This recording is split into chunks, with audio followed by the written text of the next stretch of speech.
আসসালামু আলাইকুম, শুভ সকাল। আমি ভালো আছি, আলহামদুলিল্লাহ। আপনারা সবাই কেমন আছেন? আজকে আমি রান্না করব সরাসরি বিল থেকে শিং মাছ মারা, যেটা একদম মারা মাছ হাত দিয়ে নিজের হাতে। আমার নানা একজন আছে, সে মেরে তারপরে নিয়ে এসেছিল আমার আম্মুর জন্য, আমাদের জন্য। তো এখানে শিং মাছগুলো দেখতেই পারতেছেন, যেহেতু ছোট ছোট। আর তাছাড়া মাছ আমি একটু ভেজেই খাই, হালকা ভেজে নেব আমি। তারপর কড়াইতে আমি তেল দিয়ে নিলাম পরিমাণ মতো। এখানে আমি, আমার মেয়ে যেহেতু পেঁয়াজ কুচি খায় না, তার জন্য আমি পেঁয়াজ কাঁচামরিচ এগুলোকে ব্লেন্ড করে নিয়েছিলাম ব্লেন্ডার দিয়ে। তো আমি এগুলোকে পরিমাণ মতো পেঁয়াজটা দিয়ে দিয়েছি, যেহেতু আমার এখানে ভুনা করব, তার জন্য একটু বেশি পেঁয়াজের পরিমাণটা একটু বেশিই দিয়েছি। তারপর কাঁচামরিচ যেটা পেস্ট করেছিলাম সেটা দিয়েছি।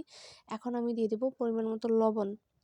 হ্যাঁ, নেড়েচেড়ে নিয়েছি, দেখেন কি সুন্দর একটা কালার আসছে। এখন দিয়ে দেবো লবণ, এতে পরিমাণ মতো লবণ দিয়ে নেবো। আমি হাত দিয়েই দিই সবসময় লবণ, আমি চামচ দিয়ে দিলে আমার পরিমাণটা আমি ঠিক রাখতে পারি না, এটা সত্য কথা, যেটা আমি বলেই দিলাম আপনাদেরকে। তো আমি এখানে হাফ চা চামচ হলুদের গুঁড়ো দিয়েছি, হাফ চা চামচ মরিচের গুঁড়ো দিয়েছি। তো এগুলোকে সুন্দরভাবে আমি আবার নেড়ে নেব। তারপরে এখানে আমি 4টা না 5টা দিয়েছি, কাঁচামরিচ দিয়েছি। যার লাগে সে, চিড়ে দেইনি, আস্তই দিয়েছি। যার লাগে সে নিয়ে খাবে, আর যার না লাগে সে ফেলে দেবে।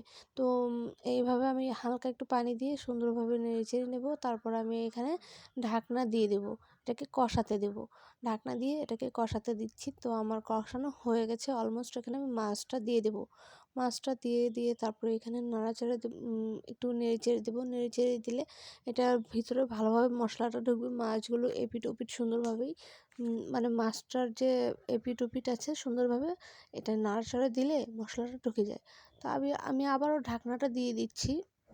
আমার তরকারিটা হয়ে গেছে, দেখতেই পারতেছেন ভীষণ কালারফুল একটা সুন্দর একটা তরকারি হয়েছে। তো উপর দিয়ে আমি ধনিয়া পাতাটা দিয়ে দিয়েছি। শীতকালে ধনিয়া পাতাটা একটা বড় একটা অবদান রাখে, কেননা সবগুলো সবজি এটাই টেস্ট আরও বেশি বাড়িয়ে দেয়।